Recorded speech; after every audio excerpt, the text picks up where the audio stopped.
people assume that if let's say the restaurant doesn't serve any pork or pork related items, then it's automatically halal, which is of course it's not correct. Macam ada satu customer ni dia nak apply halal, then after that I don't feel good, so me and my colleague we went down early in the morning just to see the operations.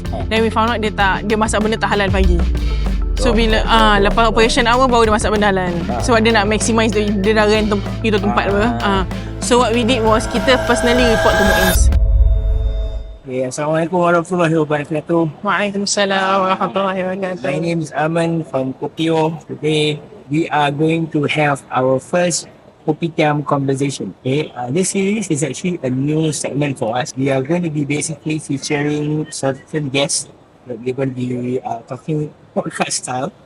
At selected eateries out around eateries. More casual basis, as the name suggests, is more casual kind of a podcast, not in a studio kind of setting, but more towards Kopitiam setting. Very laid back lah. Very laid back. We're going to have a conversation with our interviewees, with our guests. And for today, our guest is Miss Fathin Hamid from HCS Consultants Pte Ltd. Can you maybe introduce yourself and explain about your business and... Okay, can. Hi, Assalamualaikum. My name is Fathin Hamid. I'm from HCS Consultants, which is a consultancy firm in Singapore that assists clients who wants to apply or renew their halal certification with MUIS. So I've been a consultant for the past 9, coming to 10 years. So I'm quite familiar with all MUIS conditions and rulings and all that lah. So now, as you probably can tell right now, the topic for today is for Kopitiam Conversation is actually about halal certification. So we're going to be talking about basically what does it encompass, all the steps and all that. First and foremost, right? Maybe you can share with us in terms of halal certification. Why is it necessary for people, for business, FnB, to have halal certification? Okay, so I think as you all can see the trend nowadays, right? Even all those big establishments are jumping and to apply halal, to convert some of their non-halal brandings to halal. I think you cannot deny the purchasing power or the spending power of the Muslim community. And also, I also feel like, for example, like if you have a group, right? Don't need all of them to be Muslim. If just 1 or 2 of them are Muslims, you still need to cater to them and dine in at the halal certified establishments. So which is why I think for all those businesses who are still hesitant and asking themselves, should they convert to halal, should they apply for halal, I think you should not wait any longer. Now is the right time to do so. But if let's say you are stuck along the way, there are some questions that you always wanted to ask but you don't know who to ask, I think after watching this video, you can just feel free to reach out to us. And then non-obligatory, of course, we can arrange for a meet-up and then I can guide you the process and along the way lah. So exactly what does the halal consultant do? I mean, by impression of halal certificate itself, right? Because it's actually really by MUIS. Yes, correct. I thought you can go to MUIS and then you just go up to the counter and say, ask for halal certification. So maybe you can actually tell us a bit more about how much more involved is the application is lah. I understand. How does you as a consultant can actually help businesses get the halal certification? Okay, so actually you don't need to engage a halal consultant, but if let's say you do, it will definitely ease your life and make things kind of smoother in a sense. So because we are very familiar in this field, right? So for example, when we look at your invoices, we can always advise to you. For example, we say, Aman, this supplier is not halal certified, or maybe this product is halal certified from a foreign certifying body, but it's not recognized by MUIS. Yeah, because we have the expertise and the database to actually tell which halal certificate is accepted, which one is not. So it will speed up the process and make your life easier. So rather than you spend your time trying to figure out this halal recognized or not, should I change supplier, who is the backup supplier, I strongly feel that you should just use your expertise to focus on your business operation and leave all these details to us. Yeah, so if you were to engage us, we will do all this for you. So that's the important thing. I think for most business owners and FnB itself, I mean, they are going through basically fighting fire every single day. Yes. Okay, when it comes to business, I mean, there are certain problems that they need to manage. They need to figure out manpower, figure out finances, figure out this. The idea of delegating the task of getting a halal certificate to a halal consultant is a very good thing. Yeah. Correct. And there's one more thing that you mentioned just now about figuring out whether or not the halal certification from overseas is Yes. actually recognized by Correct, us. correct. Okay, because I think recently there is one particular bakery or pastry Shop lah. franchise Yeah, that we shall call it French loaf. Okay. Okay, Uh-huh. they say they are getting the supplies their food from Johor Yes. HQ. Okay. Okay, certified by Jakim, Mm. right? But it's much more involved, right, in terms of this halal certification. Yeah. Getting the halal certification and getting the halal worthiness, Mhm. right? It's much more involved process. Can you tell me elaborate more about that? Okay. Maybe you can rephrase the question. Sorry, yeah. Maybe let's say, for example, you can get the halal certification supplied from this Johor. Yes. But along the way, I mean, the transportation, why Correct. kind of thing, the Yes. logistic and the food handling, all that.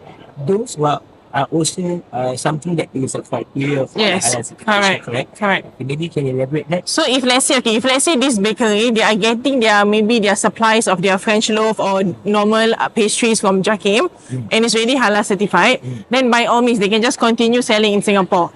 But they cannot claim that it's MUIS certified because they did not apply for MUIS certification. So if you were to engage our services, right, not only we make sure that everything is halal, we also guide you and teach you how to market and word accordingly and appropriately lah. Because if let's say you claim that, oh, we are MUIS certified, we are Singapore halal certified, then technically you are misleading misleading the public because you actually did not apply for MUIS halal certification. What are some of the frequent misconceptions about halal? You see. Okay, the most I can name you like the top 10 misconception lah. But for now, I think I'll just give you maybe the top 3 lah. So the first one is the process is very mafan. It's a very lengthy process. So I would like to say that that is not true because there are certain criteria and documents that you need to prepare. If let's say you can fulfill all these basic requirements, then the process is not as lengthy as what the public usually assumes it to be. Yeah, it's quite straightforward. And secondly, people always believe that it's very costly, which is also not true because what MUIS does is MUIS actually offers a different type of schemes. So you must know which scheme you are applying. Yeah, and MUIS also charge based on your scheme and also the size of your premises. Yeah. And the third one is, of course, they always think that let me think. So many. Yeah. What's some of the misconception that you always see also? Maybe very common lah. No pork, no lard. Maybe. Yes. Okay. So, for example, people assume that if let's say the restaurant doesn't serve any pork or pork-related items, then it's automatically halal, which is, of course, it's not correct because we also need to look at other things that they use. For example, their cooking oil, their sauces, and all these things. So the same thing actually applies for vegetarian restaurant. So just because I say the restaurant is vegetarian, you don't assume that it's automatically halal. Because not only poultry items are considered high risk, gelatin, flavorings are all also considered high risk. So all these things you must be very careful. So we will continue our interview Okay. right now. So what we're going to do is we're going to order our food first. Okay, this, by the way, we are at Marhaba Amigos, which happen to be halal certified by HCS, with the help of HCS Consultants also. Yep. Okay, so let's go and eat. Can. Okay. We've been waiting for this moment. A few minutes later. So we have kebab. Okay. So you show that. Okay. The kebab smaller size and compared to the burrito. Okay. And we also have the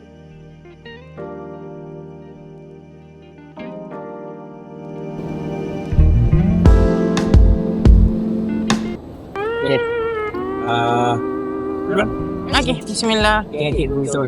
You never pronounce this one. What's it called? Where's it gone? You never pronounce it. So what we have here is the quesadillas. Gini dia. I'm half Spanish, so I can pronounce, no problem. Okay. Then I take the burrito first. Yes. Boleh je. Hitam. So the burrito is what they are serving burrito is apparently there's 4 different types of protein that you can choose.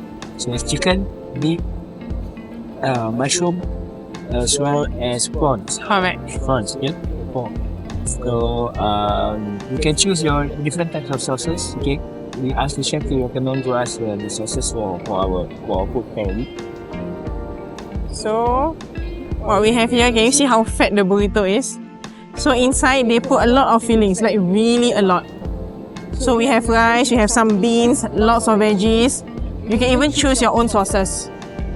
Aku kopiin Besar.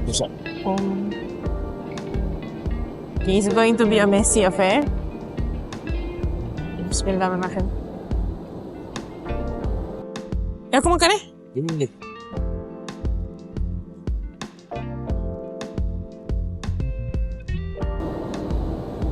Aku mau ambil gambar. Betul. So this is the top. Okay. Oh, this is the kebab. This is kebab. This is the kebab. Okay. So next. This one is mushroom. We choose mushroom the so anybody who's a vegetarian can choose this one. You can choose the mushroom or the look at that chicken burritos.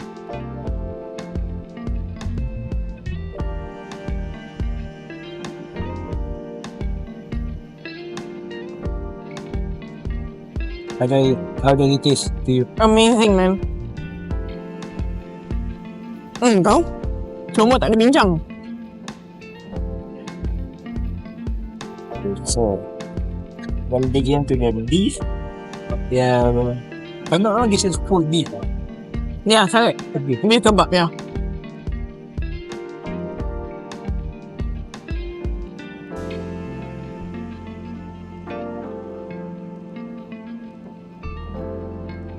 How is it? The filling is very generous, right?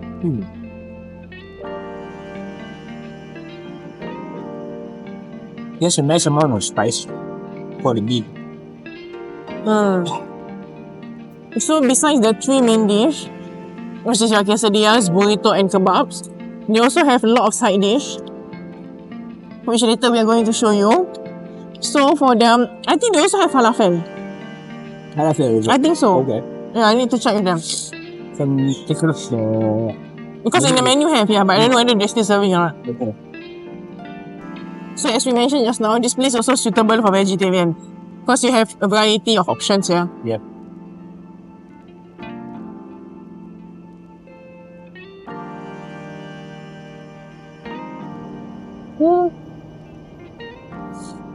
Really Soviet though. I'm going to get it. Okay. Oh, you're almost in HCS for 10 years. 10 years, Correct. yes. So I first joined as a part-timer, then I kind of like take over the business in 2019. Okay. So your brother is actually the founder. Okay, so how HCS started was, it was actually started by my second brother, Okay. who used to be in MUIS Halal Council, Halal Unit, Halal Department, whatever you call it, okay? So he quit from MUIS and then he set up this business. So after a few years, then my first brother take over the business. Then after a few years, I take over the business. So it's like a small family business lah. Yeah. So actually we've been around in the industry for quite some time. Actually, we first established in 2004. So last year was our 20th anniversary. Wow, 20 years in the business, man. Yup. So, if you want your halal certification, you get the experience of two decades worth of experience to. No, you make me sound so old. Not me, not 2 decades from me, Not yeah. not Fathin, but the business itself. It's 20 years of experience. Okay, so they know the industry inside out. Considering that the founder, the original founder, yes, he came from MUIS themselves, right? So, who else is more qualified than HCS Consultants in terms of halal certification? So our first batch of clients include Coffee Bean, Delifrance, yeah, those big players lah. Then after that, we transfer the knowledge to them. Then they will have their in-house trainer, because I think they really want to guide the recipe and whatnot, right? So what we did was we trained their halal team members. We transferred the knowledge, and then renewal subsequently they will do on their own. Talking about halal certification renewal, okay? So I understand the halal certificate actually ends in terms of the expiry date is within 1 year. Correct. So, when applying for halal certification the first time, right? What is the requirement? Okay, I'm not sure about other consultants, but if you were to engage us, so as I mentioned earlier that we aim to make your life as easy as possible. So if you were to engage our service, you just need to provide us 6 basic documents. I mean, of course, along the way, if there's any additional documents, we'll inform you. But just to kickstart the application, the first one is, of course, you need to have a valid SFA license. Why is SFA license very important? Because then it would determine what type of MUIS Halal Certification scheme you are eligible for. So it cannot be your SFA license actually for hawker. Then you tell me, Fathin, I want to apply for restaurant scheme. Then I will tell you it doesn't work, sir, because MUIS will only issue your halal certificate based on the license the SFA issued you. Okay? First document. Second document I would need would be your layout floor plan.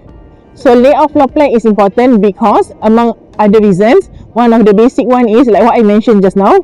For example, under restaurant scheme, MUIS will charge you based on the square meter of your premises. Yes. So when you pass me the floor plan, I will declare accordingly to MUIS and I'll make sure that you pay accordingly lah.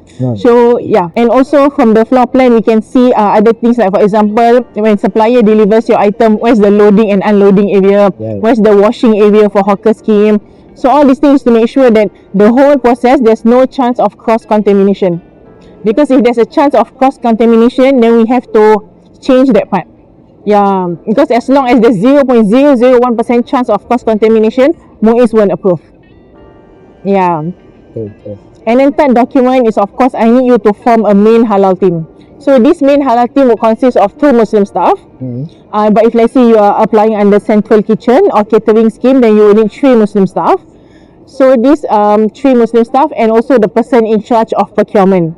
So I need these people in the halal team because once I come down for a mock audit, I will sit down with them and I will explain to them what are the things they should look out for. How do you make sure that even after you pass your halal certification, how you should uphold your halal integrity and all these kind of things. So that's why I need you to form a halal team. And also you need to appoint 2 people from this halal team to actually attend the course. What we call as halal competency assessment. So this is the 4th requirement. Correct. And also the last one will be, actually that one is the third one. The third one. Third one, yes. So the 4th one is, of course, I need you to pass your menu list.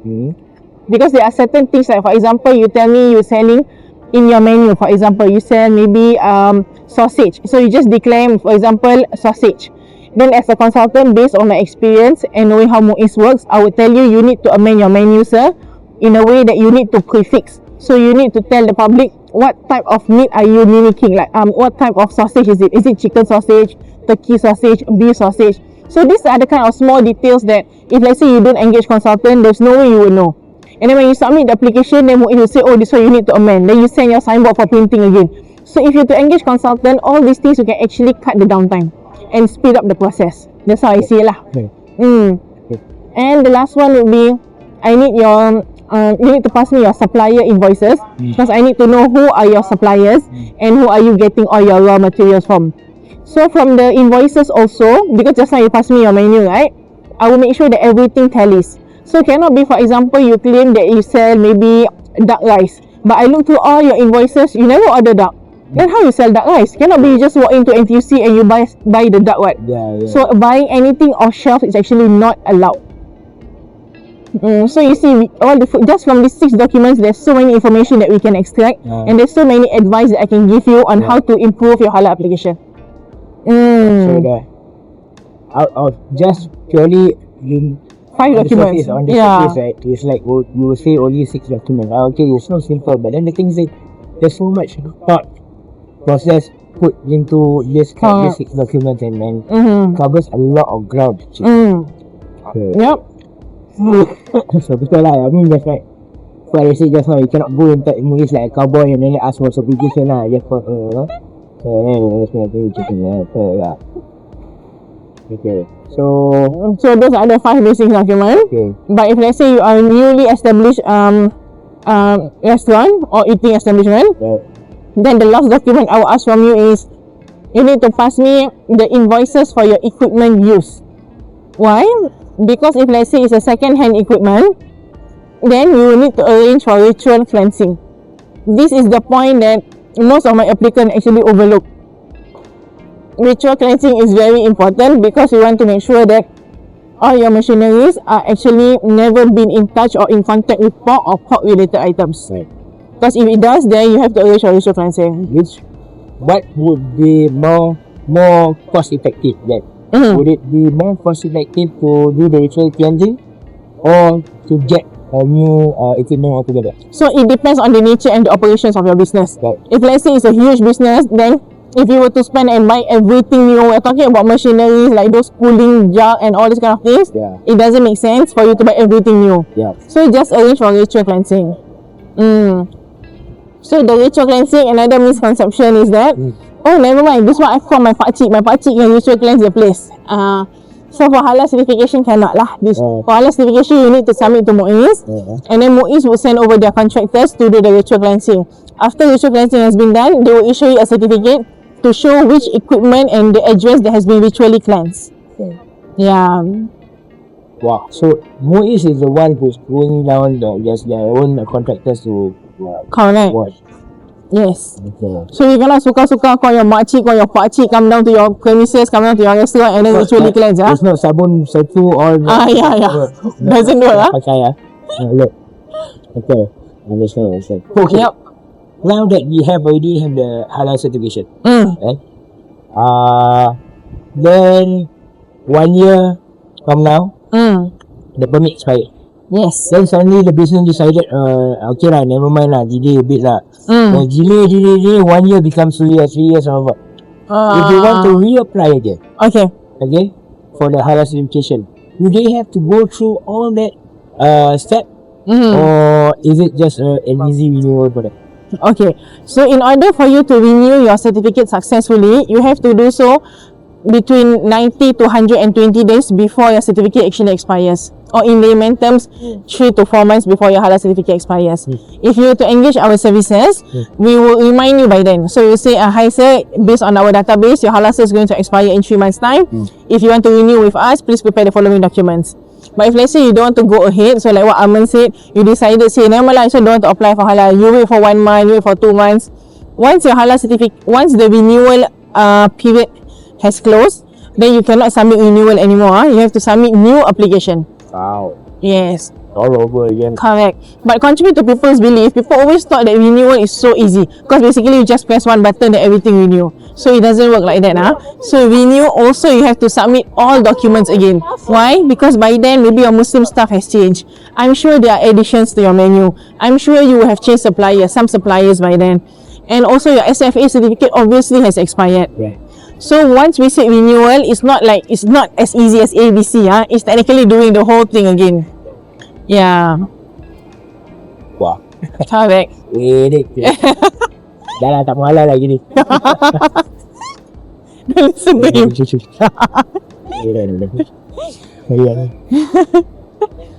Actually, the burrito is really filling.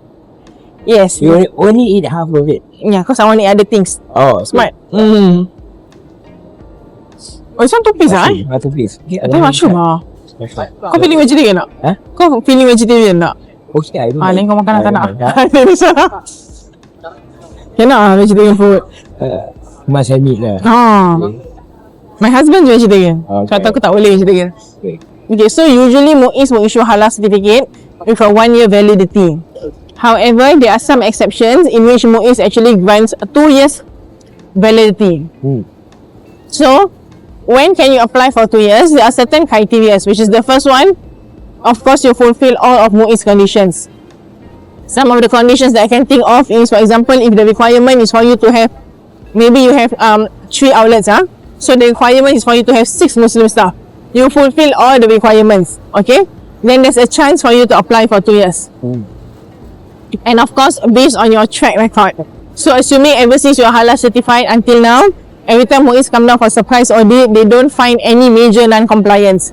Then again, there's another chance for you to get 2 years. Okay? And then based on your track records, and then make sure that you fulfill all the requirements. What other things? Yeah, so these are the main two. These two are the main components in which MUIS will decide whether to grant you 2 years validity or just 1 year. Yes. So do you know that after you get your halal cert doesn't mean you can just chillax? MUIS would definitely come down for a surprise audit. And how often will that happen? Is that really? That one really random, really surprise. Yes. So that's why you should always maintain your halal integrity in that sense throughout, I mean, at any point of time. So the big word right now is about halal integrity, right? And also the certification is a mark of halal integrity itself. I understand also there are certain suppliers, right, of food who will sort out halal certification in order to export their product to Muslim countries. Correct. Right? Yes. There is also, so that application also probably about similar. Yes. That's what Correct. of course. So maybe there's some additional documents, especially if you are exporting to Middle East. Right. But what are those additional documents? I can't recall offhand lah. There are certain additional lists. Okay. Yeah, but I think what we can derive is that Singapore's halal certification is so well known and well recognized that usually people would apply here just to export to other countries. How strict is the halal certification for Singapore compared to other countries in a sense? That one I cannot comment because I'm not really familiar with other countries. Okay. Yeah, but it's quite strict lah. That's why I think it's quite recognized and well accepted worldwide. But halal certification for Singapore applies only for the food industry, correct? Yes. Yes. So I think 2 or 3 years, they just recently announced that they have stopped they have stopped giving halal certs to non-consumables. Right. So I think before that you will see halal logo being tagged to like maybe detergent, makeup and all that. But now MUIS has stopped certifying those items. Okay. So now MUIS focus solely on consumables. Yeah. Because I know there are one particular cat food brand which has a halal certification. From Singapore? No, it's not from. Oh, okay. Overseas, Right. They have the halal certification just purely for the cat food. Oh. It's Okay. very interesting. Which makes sense also because if you notice, right, be careful with what you buy in terms of your if you have cat and you buy cat food, right? Be careful with what you buy because certain ingredients that inside the cat food also are not halal. But it's not you consume it, your cat consume it. So can lah, no? But of course, it might be that some of the ingredients are made of pork. Understand. So the washing might not be as clean, or then you have this cross contamination with your cutleries and all that kind of Right. stuff. So you have to be aware of that. So, any interesting stories from your clients or would-be clients that you have to share? Interesting.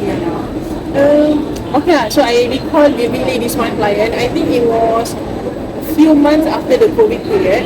So they are applying for halal, but they claim that they only cook like certain hours. I think it was only like maybe 4 p.m. to 7 p.m. or something like that. I can't really recall the operating hours. But then me and my colleague, we don't feel good because we feel like there's something dodgy about this application. So what we did was we actually came down early in the morning. So our of course working hours starts at 9 a.m. But for that particular day, me and my colleague after subuh, which is about 7 plus, we just rush over to her factory because we want to make sure that, because she claimed that there's no operation, right? So we want to make sure that the kitchen is really empty, like what she claimed. So true enough, when we came down to the premises, she was actually cooking non-halal items. So we caught them red-handed. We took some photos, some videos. We dropped the application, but to be honest, the payment was quite substantial. But of course, it doesn't sit inside with our moral compass. So we actually refunded back 50%, and then we told them we cannot continue this application because it shows that you are not serious about halal. And then at the same time, we also recalled to MUIS. So MUIS then sent their enforcement team to come and check out. Yeah. Certain cases we are doing the level. Another question is that I'm sure that you are also looking to expand your business. Yes. Okay? So, what would be the criteria that you look for in terms of qualification, in terms of what does it take to be a halal consultant? Nothing, no like particular set of skills, but you just need to be, I would say, meticulous. So for example, like what I mentioned just now, when client pass you the menu and pass you the invoices, so as a halal consultant, you must really be aware. Like for example, I see in your menu you sell this one, but in your invoices don't have.